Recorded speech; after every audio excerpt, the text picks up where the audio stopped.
Stevie, what's the matter with you? You quiet tonight, huh? You got a problem with people keeping their mouths shut. I'll break any balls. Hmm? Do yourself a favor. Don't. And Morris, you and I gotta have a little sit down. What the fuck did you marinate the steak? Because it's out of this world. You're killing me. No. It's a family secret. Hmm? Come on. That is one of the best goddamn steaks I ever had in my life. Ever. I got a knife over here. Oh, come on.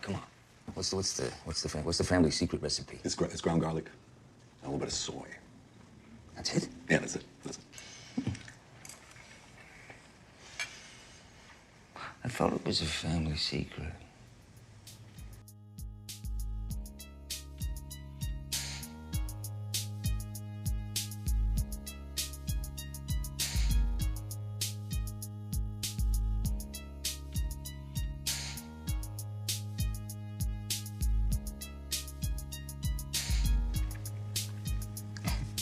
It's a recipe. No. You said to me, this is a family secret, and you gave it up to me, boom. Just fucking like that. Don't look to John, because he's not gonna fucking help you.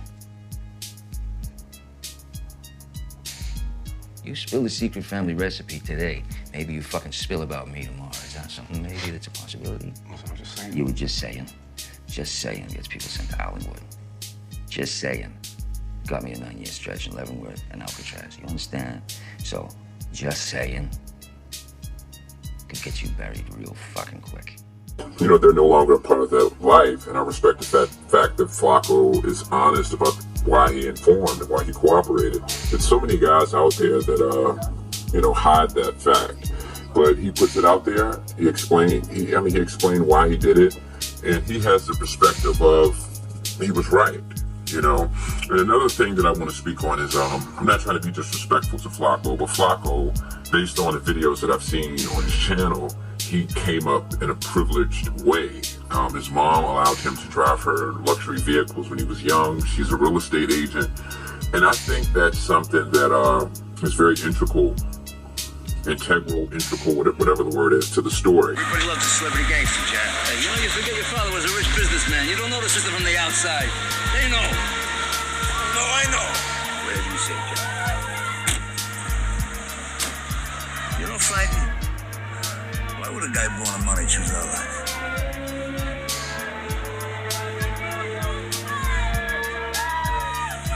It's very integral, whatever the word is, to the story, in the sense that it's a lot of guys out there who get caught up in gang life. They get caught up in these organizations, these criminal organizations, this organized crime. And a lot of these guys join that organization not because they had to financially, not because, hey, they had no other choice but to join a criminal organization because that was their only source of income, or they didn't have no family system or support. So the only way that they felt a sense of family was through the organization. There's a lot of guys out there who get involved in these organizations simply because it's fun and the brotherhood and things like that. And I think that's the mistake. A guy like Flacco, he grew up very privileged. Like I said, his mother makes a lot of money. She's a real estate agent till this day. And they tell stories about how Flacco had a white, nice Cadillac, newer model Cadillac in the 90s that his mom allowed him to drive. And it's just, I look at it like this. Street organizations are for street people. And when I say street, I'm talking about people who are disenfranchised. You've got people out there who don't have family. You've got people out there who were born into complete poverty, drug-addicted parents, people who grew up in such a volatile, crazy way. You can understand why they join gangs, or organizations. They need that sense of family, or that's their only outlet to make something of themselves in life. You understand what I'm saying? But a lot of people who don't fit under those conditions join gangs because it's fun and because they like a couple of the guys that are in the gang, and they make a decision to commit to this organization. But what they're forgetting is this is a street organization. Flacco explained that he informed on his former organization, Mr. Familia, because he was upset with an individual and he was upset at the way that people were treating him. So he decided, hey, these guys aren't for me, so I'm gonna turn them in. And the thing that I don't get about that is when you join a criminal organization, you have to understand that your individuality is out the window. You're no longer afforded the opportunity to think from the perspective of I or me. You've joined an organization where there are no I's or U's. or me's. You know, it's all about the organization. You know, you guys are functioning as a single entity, a single body. You're not functioning as an individual. When you decide to join these criminal organizations, you know, you just don't have the privilege of thinking about you. You have to do what's best for the organization. Even if people in the organization are doing things that you perceive as unfair or unrighteous, you still have to understand that, hey, you are a part of the organization. The organization isn't a part of you.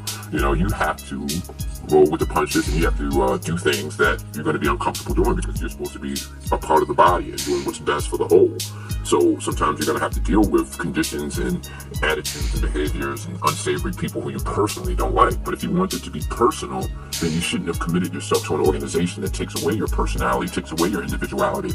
You know, if you felt like, hey, I want to operate based on individuality and what's best for me and what's best for my emotional state, then you should have been on your own. Because when you decide to join a street organization, then you forfeited that right. At least that's how I view it. But like I said, I understand that he, you know, I respect the fact that he, you know, that he kept it real. And yeah, I informed. But like I said, I think this is a great lesson because, you know, it's a lot of guys out there who aren't really from the streets. When I say from the streets, I mean that you were birthed in the streets. You were born in the gutter under the most inhumane circumstances. Those are the people who I can understand why they join these organizations. But for somebody who was privileged and had all the financial blessings in the world, I just think they got caught up in that lifestyle because they wanted to and they thought it was fun.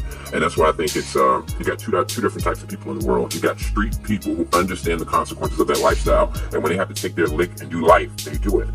You know, then you have people who join the organization, but they still want to look at themselves as an individual. They still want to make decisions based off them, how they feel, what's best for them. So it just goes to show you, you know, when you join these groups, you have to be all in. You have to look at yourself as you have to do what's best for the body, not what's best for you. So if you don't feel that way, then don't join these groups. So if you don't feel that way, then don't join these groups.